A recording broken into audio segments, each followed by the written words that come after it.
সরাইলে 25 BGB কর্তৃক ভারত হতে বাংলাদেশে অবৈধ অনুপ্রবেশকারী আটক। বিস্তারিত থাকছে শাহগীর মৃধার তথ্যচিত্রে।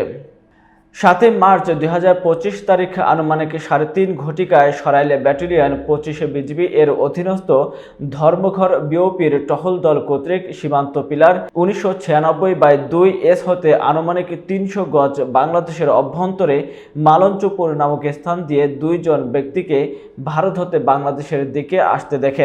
বিজিবি কর্তৃক ধাওয়া করলে বাংলাদেশি নাগরিক মোসাম্মদ ফাতেমা বেগম, স্বামী মোহাম্মদ মনির হোসেন, গ্রাম বদনি ভাঙ্গা, পোস্ট ছোট ভাদুরা, থানা মোড়লগঞ্জ, জেলা বাগেরহাট থেকে আটক করতে সক্ষম হয় এবং অপরজন মোবাইল ফোন ফেলে পালিয়ে যায়।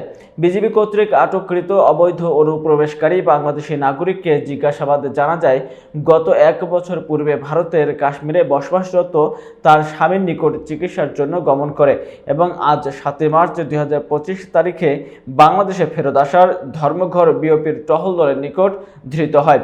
উল্লেখ্য, উক্ত মহিলার স্বামী ভারতের কাশ্মীরে ভাঙ্গারির ব্যবসা করেন। আটককৃত মহিলার নিকট হতে 5টি অ্যান্ড্রয়েড মোবাইল ফোন পাওয়া যায়।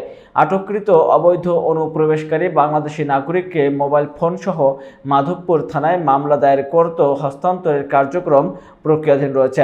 উল্লেখ্য, ব্রাহ্মণবাড়িয়া সীমান্ত দিয়ে যাতে অবৈধভাবে কোনো প্রকার অবৈধ অনুপ্রবেশকারী সীমান্ত অতিক্রম করতে না পারে সে ব্যাপারে সরাইল ব্যাটালিয়ন 25 বিজিবি বদ্ধপরিকর এবং এ ব্যাপারে সরাইল ব্যাটালিয়ন 25 বিজিবি এর অভিযান চলমান থাকবে বলে কর্তৃপক্ষ জানিয়েছেন।